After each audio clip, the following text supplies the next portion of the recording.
Good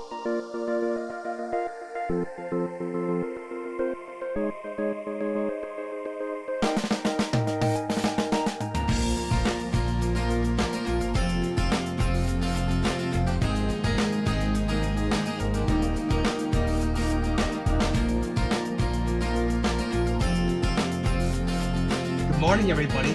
My name is Anthony Kazazis.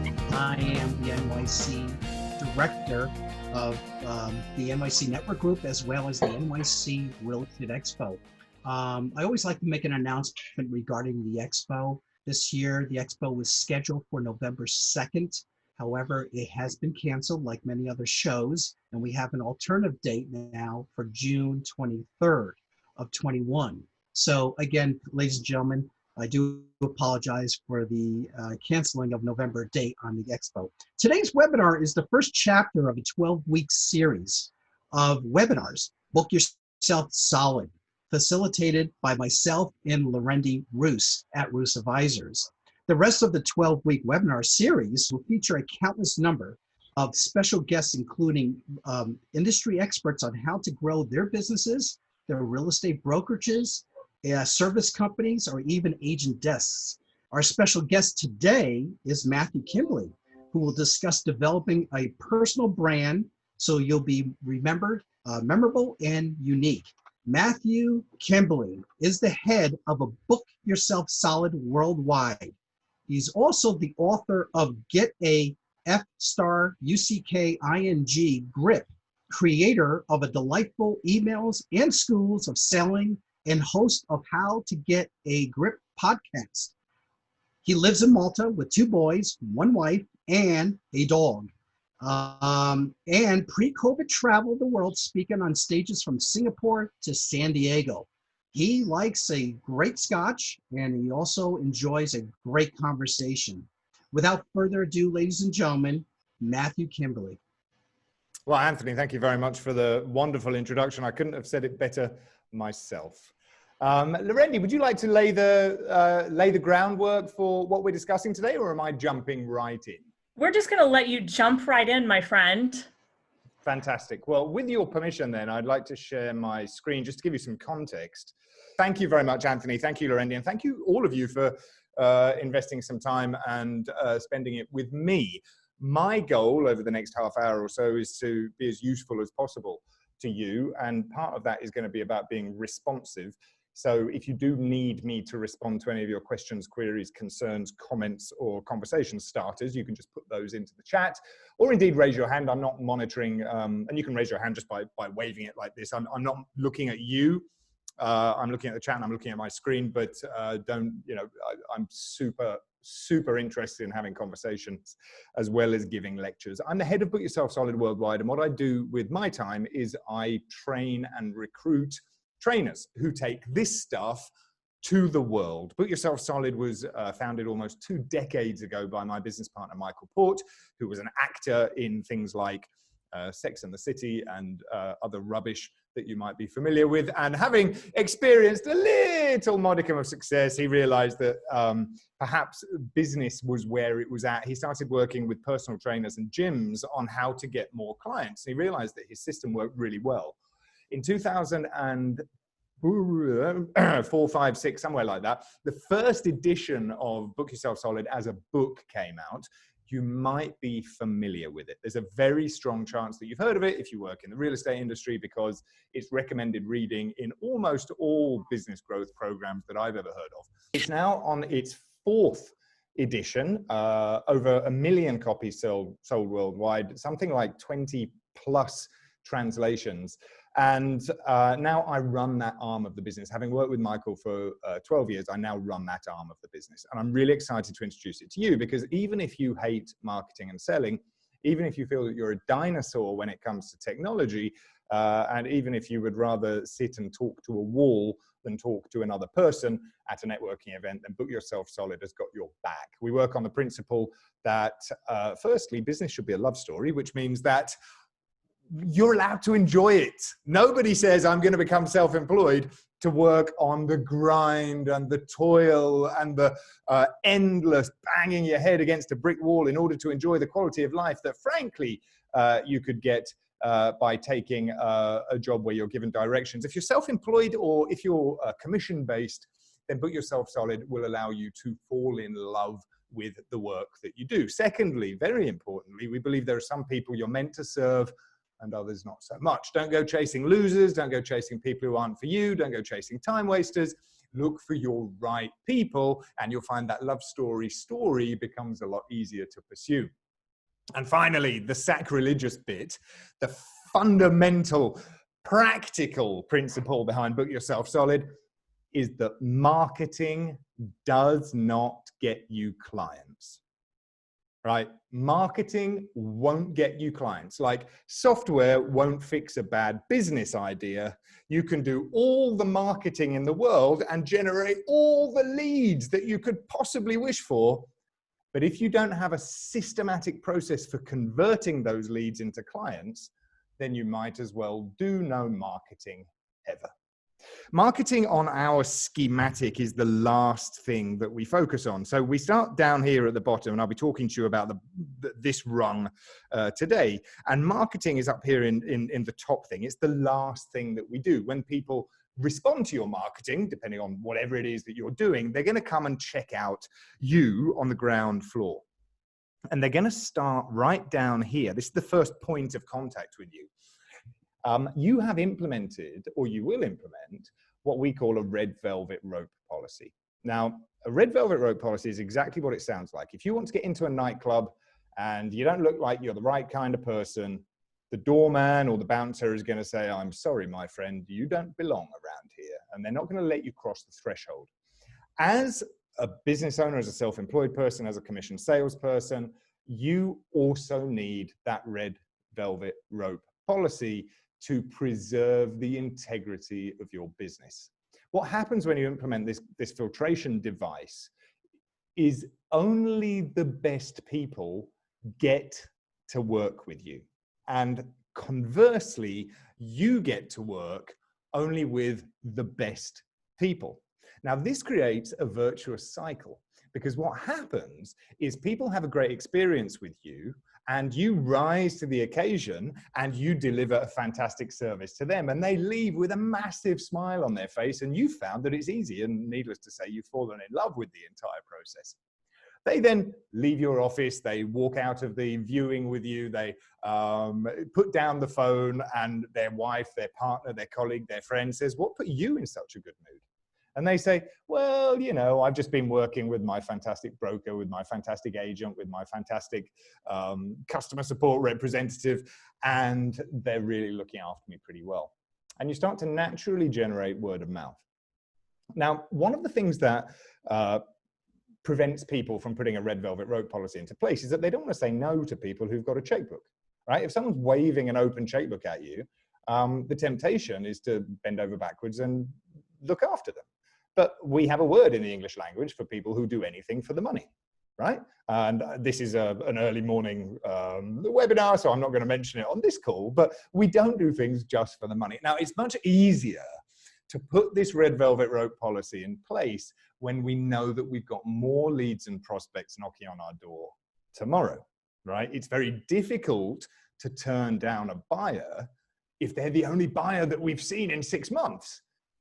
That's why the red velvet rope policy doesn't stand on its own. But once you implement it, and once you get to execute or implement a waiting list, once you get to implement a waiting list in your business where you get to hand pick the people who are coming across the threshold, then you're in the most luxurious position that anybody can be in when it comes to business. And it takes multiple failures of your red velvet rope policy in order for this to really sink in, I promise. And you know, we still experience them from time to time. Your red velvet rope policy can be looser sometimes. Like if you only have to interact with somebody for 5 minutes or virtually, it doesn't have to be super tight. But if you're going deep with somebody over a long period of time, then you want to make sure that they're the kind of person who energizes you and inspires you. You cannot try to please everybody, because ultimately you'll end up pleasing nobody. I think one of the best analogies for the Red Velvet Rope policy is the two nightclubs, right? So there's two nightclubs next door to each other. One caters for, because one of the accusations about the Red Velvet Rope policy, one of the criticisms is that it's exclusive. And it doesn't seem fair. It doesn't seem just. If somebody needs us, we should be able to help them.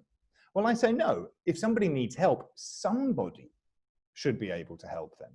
But it doesn't necessarily have to be you, especially if it comes at too great a price to your mental health or capacity to deliver to your other star clients. So imagine you've got two nightclubs next door to each other. The first one is a heavy metal nightclub. It's got sticky floors. There's beer and cider and tequila thrown all over the floor. There's normally a fight going on in the corner. The music is very loud. The lighting is very dark. The patrons are all wearing leather jackets with long hair. It's a whole load of fun if you enjoy that kind of environment. They have honed and crafted a very clear value statement for the community and for their ideal clients over a period of years. Next door to that is the polar opposite. It's a very genteel, gentleman's club style environment. The ladies are wearing tiaras and diamanti and furs and high heels. The table service is exclusively bottle service. The light jazz music plays in the background. It's somewhere to go to be seen as much as to enjoy a night out. And they charge premium prices. And you really do need at least a platinum Amex, if not a black one, if you're going to get a reservation in this place. They have also spent a long time crafting and curating a very specific experience for a very specific ideal client. What happens when they have a failure of a Red Velvet Rope policy? On evening one, a tiara'd, fur-coated, high-heeled wearing princess walks into the dive bar. She looks around and she's shocked. She doesn't know what to think. She doesn't know where to look. She immediately says, I'm in the wrong place, and leaves a negative Yelp review. This was the worst, most horrific experience of my life. And you say, well, okay, so what? She didn't have a good time. But guess what? Your regular patrons, the long-haired metalheads, also feel uncomfortable. It's like someone's killing their vibe, man. It's like something has come in and poisoned this beautiful curated experience that they've had. And so they start to say, you know, O'Houlihan's isn't exactly like it used to be. I don't know if we're going back. They get angry with the owners. The patrons talk amongst themselves. They find another place to go. One Red Velvet Rope policy failure can kill your business. Meanwhile, next door, the VIP place, they, by accident, one evening, let in a couple of the long-haired, leather-jacketed, Doc Martin, booted, wearing metalheads from the bar next door. Now, they feel uncomfortable, so they immediately get drunk to assuage their nerves. They're doing tequila shooters. Everybody is absolutely horrified by the riffraff that they've let in. Negative Yelp reviews abound. People are texting each other in their private chat group saying, we're definitely not going back to Bougie's next week. It was a complete nightmare last week. And again, a Red Velvet Rope policy kills the business. So don't think you have to cater to everybody. There's a story about the old man and the little boy and the donkey you might be familiar with. And it's a long story, so I'm going to talk really quickly in my impenetrable English accent. The old man, the little boy, and the donkey were walking down the mountain on their way to market. They come across the first village, and because the little boy is sitting on top of the donkey, the villagers say, little boy, you are heartless and mean. The old man is struggling to keep up alongside you. He should ride the donkey. The old man and the little boy look at each other and they swap places. The old man rides the donkey, the little boy walks behind, and they get to the next village. And the villagers say, what are you thinking? That poor little boy with his tiny legs is struggling to keep up behind the donkey. Old man, you should be ashamed of yourself. They look at each other. The old man says, little boy, jump up. We'll both ride the donkey. They get to the next village, of course, and the animal rights activists are out in force. They say, shame on both of you. This poor donkey, this beast of burden is carrying this horrible load. It's hot out. The hill is steep, and you've got two of you on top of each other. Exasperated, the old man, the little boy dismount, look at each other. They put the donkey across their shoulders. Right, it's a ridiculous sight. Old man, little boy walking down the mountain, carrying this ass. And they get to a river. And there's a rickety bridge across the river, and they have trouble navigating it, and the old man slips, and the little boy loses his grip, and the donkey falls in the river and drowns. And of course, the moral of the story is that if you try to please everybody, you may as well kiss your ass goodbye. Boom. Round of applause. Well done, Matthew. Hey, great story. Fantastic. The Red Velvet Road policy is critically important. You need to look at your clients today and you need to say, who are star clients? Who do I like hanging out with? Who would I share a drink with? You also need to look at your mid-range clients and say, can they be upgraded or should I downgrade them to duds? And then you look at your duds and you get rid of them entirely. And yes, it's a scary prospect, but it creates space and energy for more of the right people, for more of the positive Yelp reviews, for more love in your business. And the last piece on this is very important, that you might have seen other business building systems tell you to create an avatar of your ideal client. It says, you know, Bob is 54 years old. He's a physics lecturer in a university, and he has 2 adult children, and he drives a Volvo, and he has a log cabin, and he earns $65,000 a year. We're not interested in any of that. These are circumstances, because next year Bob might be unemployed, or he might be a grandfather, or the log cabin might burn down, but he's still Bob, right? His innate characteristics haven't changed. And we need to think about this more like a dating profile than an avatar exercise. You're looking for people who share your values. You're looking for people who are respectful of you. In my particular case, I look for a great sense of humor. I look for people who take personal responsibility. And I'm quite keen on timekeeping as well, because that's a kind of show of mutual respect. Put that Red Velvet Road policy in place and it'll be the greatest luxury of your life. Lorendi, did I miss anything when it came to that? I think you covered that. Stellar. Good. What's my time frame, Lorendi? Because I still want to cover a couple of other things. Yes. I don't want to run over. No, yes, you have about 10 more minutes. Can you do it in 10? Absolutely, because I really think the Red Velvet Road policy is the most important from a philosophical point. There is no greater luxury. You know, Bernie Madoff was great at this. For all of his criminal faults, you couldn't work with him unless he let you in. Okay, and that's the power positioning that you want. You want your clients to be filling out an application form to get to work with you because you are the prize. And when you position yourself like that, you're not begging, you're not cajoling, you're not following up, you're not chasing. You pre-screen your clients before they get to work with you, and you'll never work a day again in your life. When it comes to developing a personal brand identity, this is about, in Book Yourself Solid terms, having 3 major components. The first component that you need in your personal brand identity is a who and do what statement. Now, a who and do what statement should be super simple. I help realtors get more clients. I help, empty nesters downsize. We're looking for a very simple, straightforward explanation of what you do that a 5-year-old can understand, and also an 85-year-old can understand. There's no branding involved in that. There's no long words. There's no jargon. There's no nothing. It's just, if you had to explain to your granddaughter or your grandson what it is that you do for a living, you must be able to talk about what you do using a who and do what statement to make life simple. We don't want to create any barriers to people doing business with us. The next thing, which is more important, I think, from a branding perception, is why you do what you do. You need a why you do what you do statement. And hopefully, when you get this right, this is going to be polarizing. You're going to stand for something that may not have anything to do with your day job, but it's your guiding principle. And you're going to wear this firmly on your sleeve. You might be pro-life. You might be pro-choice.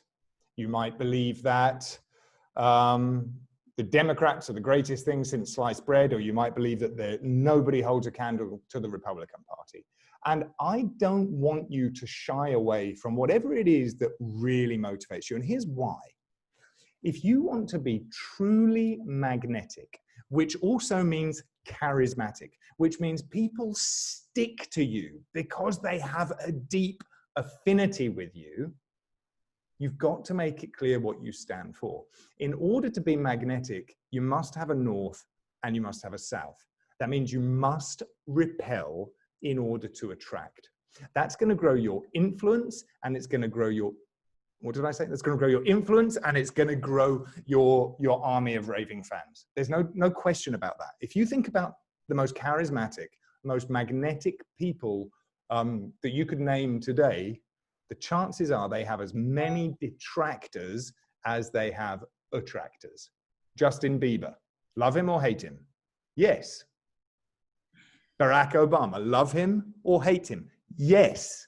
There's no middle ground. And if you want the kind of influence and pull that the current president of the United States has, you better be prepared to be as vocal about what you stand for as any of these people that you admire. There's no middle ground. And you say, well, I'll be putting people off. And you say, yes, you will be putting people off. And that's the only way you're going to let your right people know that you're their safe bet. So zero judgment, but don't be afraid to wear that with pride. And stand for something real. You know, we don't any Miss World answers like I stand for world peace. Everybody stands for world peace. You know, let's choose a very specific issue that we can get behind. And the reason we get up in the morning is to give this to this, or to generate this thing in the world. The third part you might like to consider, although I don't think it's mandatory, is a tagline. And I'm sure over the course of the Book Yourself Solid training you'll be having over the next few weeks, the tagline may be discussed. It's not mandatory for getting book solid, but it's not a bad way to create an earworm that sticks in people's ears. What do we want to be known for? You know, I'll be honest, I've been 12 years without a tagline, and it's been okay up until now. It hasn't affected my ability to get book solid. But if you have one, then you can own brain space in your prospects' minds. My business partner, Michael Port, his tagline is, I'm the guy to call when you're tired of thinking small. And if you hear that enough times in a radio ad, you're never forgetting it. So you may be able to create your own version of that just as a little aid memoir in the minds of your prospects. And really, that's as simple as a personal brand is. A brand is created not through logos or not through visuals, although these will certainly support the perception of your brand. Your brand is who you are at your very core. You are taking ownership for your beliefs and for your person. And you know, don't nobody likes vanilla ice cream. I mean, they do, but everyone has stronger feelings about other flavors. So let's not be vanilla. When you do this work properly, you should then be able to talk about what you do. And when you talk about what you do without sounding confusing or boring or bland or like anybody else, and without ever using an elevator pitch, then you'll find that you get to have more prospect attracting conversations. There are a couple of things that people get wrong when it comes to talking about what they do. Sometimes they lead with their label. What do? I'm the greatest realtor in Manhattan. Oh, great. I hate realtors. Oh man, I've never had a good experience with one. Or I'm a police officer. Yeah, I don't trust you. Or I'm a dentist. I'm hiding under the chair. Or I'm a lawyer. Oh man, my ex-wife's lawyer took half my money. Right? If we lead with a label, we're automatically allowing people to bring their prejudice to our profession. And I'm not suggesting you hide your profession. I'm just suggesting you control the conversation. So when you're standing in, the other mistake that people make is they use the elevator pitch. And they use corporate jargon. What is it you do for a living? Well, thank you for asking. I implement cross-structural solutions to engage stakeholder conflict resolution across multiple verticals. Well, I still have no idea what you just said, but thanks very much. Or in my industry, I work with a lot of coaches. People say I help goddesses step into their lightness and empower their true selves. I have no idea what that means, and I will walk away rather than engage in that conversation, probably. So instead, when we know how to talk about what we do, we need the supermarket. It must pass the supermarket checkout line test. The only purpose of this is to enable people to ask us about whether or not we can help them, or alternatively, give us referrals. So you're standing in line at a supermarket checkout. There's a 5-year-old and an 85-year-old standing behind you, and they say, hello, dear, what is it you do for a living? And you say, oh, I help middle-income professionals upgrade their living space. Say, what do you mean? My son is a middle-income professional. I don't think I explained that particularly well. It might be, I help accountants in Tallahassee move from a 2-bedroom to a 3-bedroom apartment when they get pregnant with their 3rd child. or something like that. You go, well, I don't know any accountants, but my son works with accountants. You should speak to him. Or the 5-year-old says, wow, my mummy's an accountant. You should speak to her. We just got to make it as simple as possible to understand. The elevator pitch, by the way, was designed to get you out of the room as quickly as possible. The only time you should use an elevator pitch is when the person sitting on the other side of the table is a venture capitalist and they have an empty checkbook, right? There's always exceptions. If they say, give me your elevator pitch, just do it, right? And what that does is that enables people to know who we are, what we do, whether or not they should like us, whether or not they belong with us, and give us the opportunity to immediately start offering them or their referrals solutions. After we put in place some standard credibility builders and position ourselves as a category authority, what's going to happen is people are going to give us the opportunity to earn their trust. And trust comes in different stages, right? It's, again, go back to the dating analogy. It's unlikely that we're going to be getting married as a result of one date. It's unlikely we're going to be jumping into bed with each other as a result of one date. But the softly approach works. But here's the thing, some people will be interested in marriage after a couple of dates. Some people will be interested in jumping in bed with you, maybe even before the first date is even finished, before the entrees come.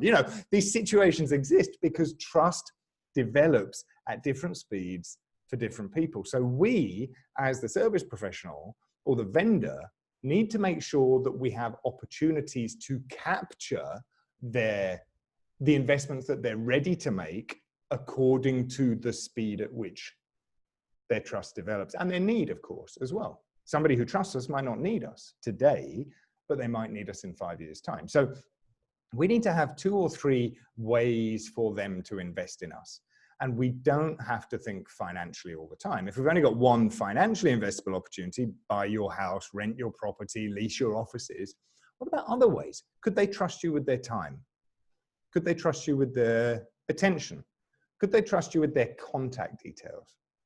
We found that one of the most effective ways to build trust over time, and one of the fastest ways, is the implementation of something in your sales cycle called the always have something to invite people to offer, or ASTIPTO for short, if you need an easy mnemonic. You put an ASTIPTO in place, and whenever anybody says, hey, I'd love to pick your brains, or so what would it look like to work with you? Or, hey, could you give me a briefing on this, that, or the other? Or, oh, I'd like to introduce you to somebody. You can always say to them, great, come to my Monday evening happy hour. Or, great, come to my monthly barbecue night. Or, great, come to my fortnightly educational seminar. You're putting together people in group format, in a frequent manner, in a time frame that suits you, and you're having these multiple touch points with people over extended periods of time. We traced our, we run a licensing program for people who want to teach and train their own staff on the Book Yourself Solid methodology. So what I'm teaching you, we have a Train the Trainer program, and we found that almost 98% of people who joined our Train the Trainer program had attended at least 2 or 3 of our always have something to invite people to offers previously. So they had to make 3, 4, 5 investments of their time, energy, space, have some 2-way conversations with us before they were prepared to write a check to us for upwards of $25,000, $30,000 in some cases. When you can implement a multi-point sales cycle, so people can make an investment in you with their email address, with their telephone number, with their time, with their energy, with their checkbook, then when you use the keep in touch strategies and the information product strategies and the other things that you're going to learn over time, you will find that you're meeting far less resistance when you're making those sales offers to those people in time. I'm all spoken out. I ran 2 minutes over, Lorendi. You did amazing, Matthew, as always. So this is an opportunity now to use that chat button to ask some questions. And Anthony's going to lead us off with a couple of questions, and then I'm going to ask a couple, because it's not every day I get to interview Matthew Kimberly. So Anthony, you had a couple questions that you wanted to ask. Correct. Matthew, thank you very much. Very informative. Have you seen a lot of companies, especially real estate companies in New York City, or global use these methods of book yourself solid? Have we seen a lot of companies use them? Yes. I Oh, mean, yeah. are you working with a lot of are you working with a lot of companies right now, especially in the tri-state or New York over here, use these methods? We know Are you for a working fact with that them? we've sold over 1 million copies of the book internationally, and at the moment now at Book Yourself Solid, we don't provide end user services. So if you're the owner of a real estate company that's based in the tri-state area and you wanted to become a licensed trainer, then we'd help you roll it out in your business. But I know certainly some of our best coaches have been active in the real estate market in the New York City and tri-state area historically over the last decade or so. I can think of 4 off the top of my head who have had a large presence in that particular area. And we found that it works particularly well for real estate businesses because it's really geared towards the service professional rather than the retail professional, although it has applications everywhere. The other thing that's great about it from a real estate point of view is people who tend to end up in real estate for whatever reason, either because they're career professionals or because they find themselves arriving in real estate later in life, it appeals very much to their natural skills. Like, we put so much importance on the development of relationship capital in Book Yourself Solid, which is how do we nurture and grow on our relationships with human beings, not just referral partners, but influencers. Or if you're an introvert, this works like gangbusters. But if you're not an introvert, then you'll find that it works like gangbusters and dambusters combined. And Matthew, so that we hear about a company brand and a corporate brand. So certainly Book Yourself Solid works well, like you spoke about, specifically in service industries, but how about the person inside of that corporate brand? How does Book Yourself Solid work for that individual, that human that's inside of a PR firm or a title company? How does Book Yourself Solid work for them if the company already has a brand identity? Right, absolutely. Well, it's of critical importance. Any business that has account managers realizes that the individual, and I think any enlightened business will allow each account manager to develop their own red velvet rope policy, because hey, if it's not fit for me, I can hand it to my colleague and it stays within the business, right? This development of a person. A great example from a different industry would be probably Chick-fil-A, right? Chick-fil-A has a very, very clear set of principles. They definitely stand for something and they have attractors because of that. And yet each franchise owner has the opportunity to decide whether or not their store is going to be super welcoming or just welcoming. Each franchise owner decides whether or not they get to build a relationship with the individual customer or whether they're standoffish and running everything at arm's length. And I think it's the same within any brokerage or agency. The agency is going to set the general tone. This is what we stand for. This is how we treat people. These are our set of values. Oh, and you need somebody who's going to look after you, and this is your particular situation. I want to give you to Bob. I want to give you to Joan. It's just, it's smart. The rainmakers in any organization are the ones who have developed powerful brand identities. Show me a rainmaker that is quietly getting on with their work in the background, and I'll show you 10 who have very, very clearly defined personal brand identities, and you can describe them, and everybody will know who they're talking about. Is there? I forget. I'm not up to date on. I'll be honest, on either US TV or the real estate market in the tri-state area, but $1 million listing, which I'm sure you've all got very, very strong thoughts on, and you must know it 10 times better than me. I've probably seen half an episode once. But what struck me is these rainmakers have personal brand identities that are through the roof. I mean, these are very carefully curated. And we talked earlier about, not choosing vanilla ice cream. If you've got massive resources behind you, massive marketing resources, massive headcount, you can try to appeal to everybody. You know, if you're McDonald's or IBM or Microsoft, eventually you can start to run ads with just your logo on billboards all around the world, and it may or may not be money well spent. I'd still argue it probably isn't money well spent. But if you're a one-person operation or a 10-person operation or a 50-person operation, you've got to be a lot smarter and a lot more targeted than that. So we have a question from David. Matthew, you talked about the red velvet rope policy, creating a natural word of mouth generation.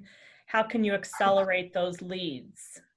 Sure. Well, I think when it comes to word of mouth is essentially a referral-based business, right? Referrals can either be accidental or they can be deliberately incentivized. And I think we can do both. So what we really need in order, and referrals are really, and word of mouth is like some of the best marketing you can get because it doesn't cost anything. The red velvet rope policy, generally, if your best clients are referring you other people, they probably look a lot like your best clients. But a few things have to be in place. One, the client experience has to be exemplary, right? Your standards of service have to be second to none.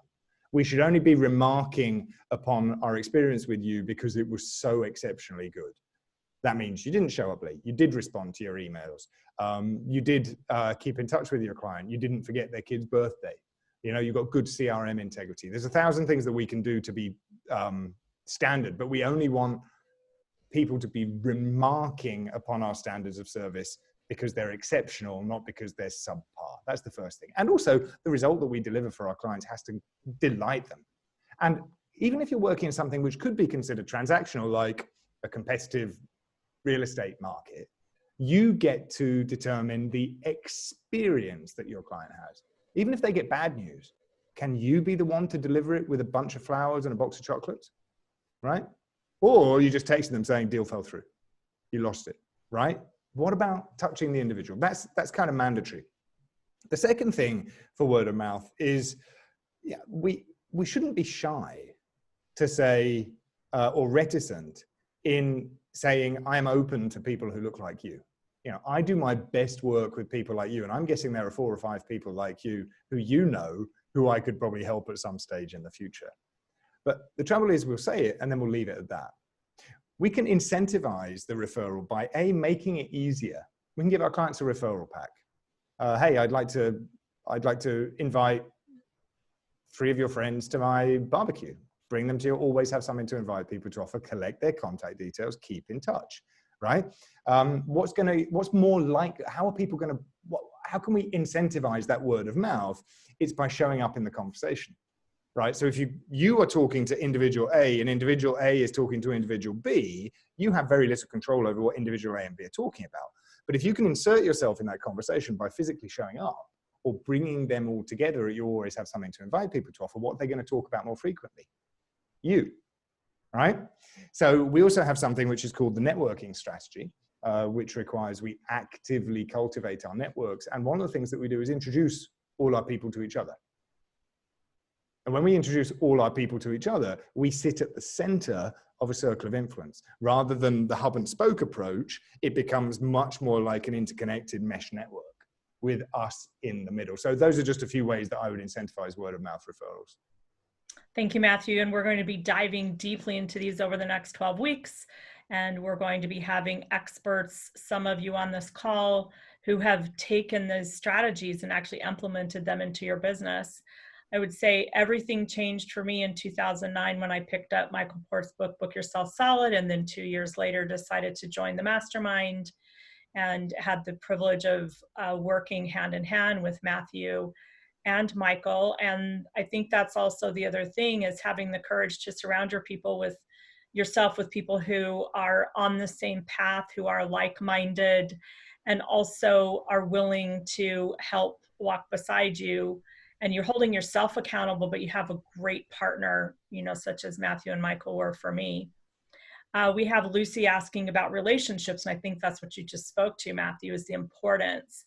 And, you know, a lot of people, and I did this myself, spent some dollars on a CRM system that I wasn't prepared for because I hadn't built my foundation of who am I, what do I stand for, and what gift do I share with the world, that I can speak about in a way that's clearly understood, because when you really believe in it and you're passionate about it and you know that you're the best for those that you're meant to work with, it becomes much easier. But I remember, Matthew, early on in my days working with you and Michael, being really confused about that and being very scarcity mindseted about that I had to serve everyone, otherwise there wouldn't be enough. And when I flipped the switch, everything changed.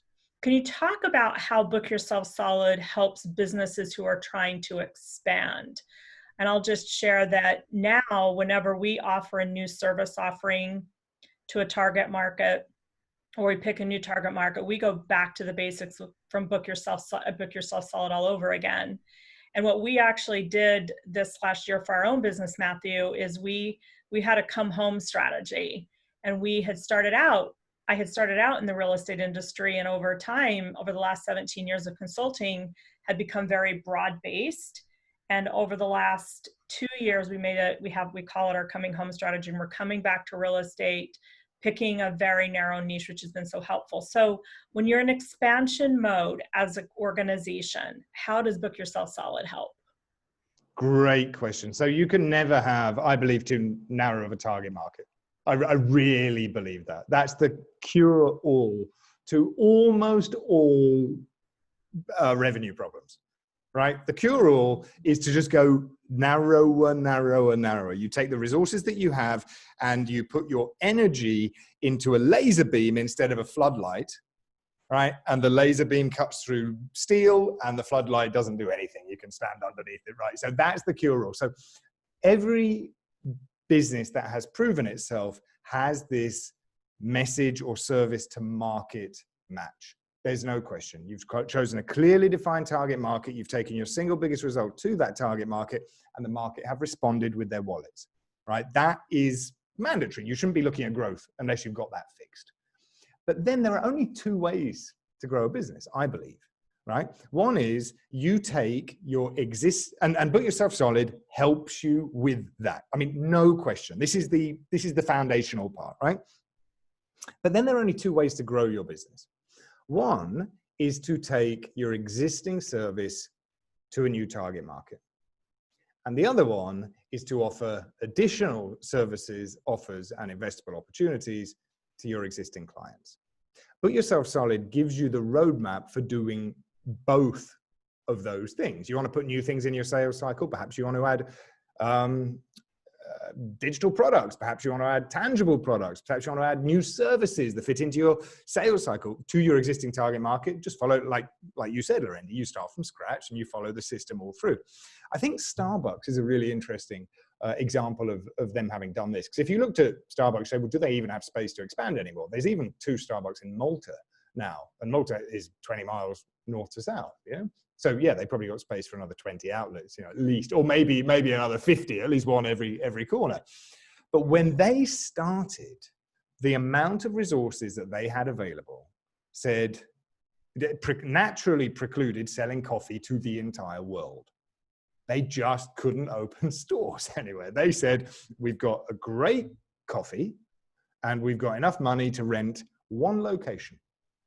And they're going to rent this one location in a small shop corner or store corner in Seattle, right? And they said, okay, by nature of necessity, our target market is people who live and work and walk in the neighborhood and who walk past our store, all right? So that is, we're not going to waste our money marketing to people in the town next door or even 10 blocks across. We're going to spend our resources by targeting our marketing to our target market. Now, if anybody came in to that area of town from a different part of town or from a different county or from a different state, Starbucks weren't going to turn them away, right? Word of mouth was, hey, I hear you guys do a great espresso, but I'm from California. Am I allowed in? I mean, no one's even asking that. You know, just because you're not targeting your marketing to them doesn't mean you can't do business with them. Right? So they're going to come in and they're going to say, oh, that was delicious. And then Starbucks say, oh, hang on, we've got different resources available to us now. We have money. What are we going to do with this money? What about our stock? Perhaps we could start selling bananas and muffins and newspapers to our existing target market, thereby doubling the revenue from every person who walks through the store. Wow. So that's how they've grown their business. And then they say, hey, this works. Let's take it to a new target market. And, 5-10 blocks up, they open a second store. And that is a very, very classic example of using the book yourself solid methodology in order to expand, take your offer or add new offerings to your current roster of clients or a new group of clients. It's perfect for growth-minded companies. Perfect. Thank you, Matthew. So we have just a few more minutes left. So I'm going to ask you if anyone has any other questions, or here's something I always love to do is let's give some love to Matthew for showing up for us. So something that was inspiring or helpful for you, one takeaway. We'll give him some virtual hugs all the way in Malta. I'll take it. As you're doing that, Anthony, any final questions for you? Please use that chat to send some love to my dear friend Matthew. Yeah, I think we asked you some great questions there, and it really was a joy to listen to you, Matthew. You want to share with us would you like to share with us what your tagline is? Yeah, I said I don't have tagline. I've never had a tagline for 12 years. And if I did have one, it probably wouldn't be repeatable on the phone, Anthony. But I think, I think far too frequent. Matthew, can you hear me? Yes. Yeah. What would it be if you were to come up with a tagline for a guy like you? What would it be? Well, I do say sometimes that you should trust me with your business, but not your wife.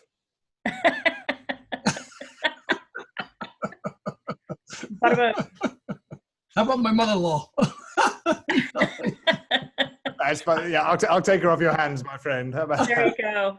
And you can reach Matthew Kimberley at Matthew Kimberly, KIMBERLEY.com.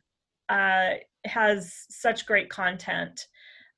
Lucy says, Matthew, what a great energy. Thank you so much for sharing with us your wisdom and your knowledge of people. That he does know. Janine Fermenti, you're a great presenter, gave a lot of thoughts. Please come back on the series. They want you back, Matthew. Anytime, Lorendi, anything for you. Oh my gosh. Michelle Gambetta, really great presentation, very inspiring. I will share with a friend. And by the way, these videos, the series will be on the New York City Network Group home website page. They're also on Roos Advisors. We have a YouTube channel. You can find them there.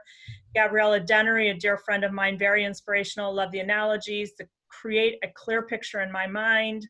Looking forward to the rest of the series. David Letta, I like the ideas of finding prospects who share your values. And Lucy, I just sent a friend request to Matthew. He will respond because that's the kind of guy he is. Oh yeah. Well, we'll do a red velvet rope policy interview first, Lucy. Make sure you're allowed in, but I think it will be okay. I think you and Lucy would have plenty to share over a couple drinks, Matthew. Yeah, fantastic. So thank you so much, Matthew. Any final words of wisdom for us? I really think somebody asked, I think it was Lucy, would I say the relationships are the base of my business? I categorically, yes. They don't make a business, but they make everything go further. When you've got great relationships, your money goes further because you've got people who can help you with things. And your time goes further because you've got people who can help you with things. And you have access to more things because your network has access to things and they know you and they love you and they're going to help you get it. And it was Steve Jobs, I think, who said you can't connect the dots looking forward, you can only connect them looking back. But if I look back at every good thing that's happened in the past 15 years since I've been doing this, and I used to own a recruitment agency in Brussels, Belgium, that wasn't very good. But since I stopped doing that, the reason I'm here today is because of relationships that have been nurtured and forged over the last decade, at least. And I can connect the dots very, very clearly looking back as to why I'm here today with you. And if I'm allowed, Lorendi, I'd like to suggest that they go to my website and grab a copy of my ebook, Yes. 5 Things to Do Every Morning to Get More Clients in 60 Days. Grab a copy of that on my website, because that really outlines the tiny disciplines I have just for making sure the relationships are never forgotten. Yes, thank you. Everyone should definitely check out Matthew's website. You should subscribe to his emails, his newsletters. He constantly is giving rich content that makes such a big difference. So definitely. Anthony, what would you like to say in closing? Once again, Matthew, we really enjoyed this, especially the start of this great series that we're going to get ready to start going into. But it was a real honor to have you here, to have your time, and we all want to thank you so much. And thanks again, Matthew. Really enjoy the rest of your day with your children, and enjoy that scotch. Yeah, absolutely. Thank you very much. And I remain at your disposal. Anything you need in the future, please don't hesitate to let me know why we know each other and how I can help you. Thank you so much, Matthew.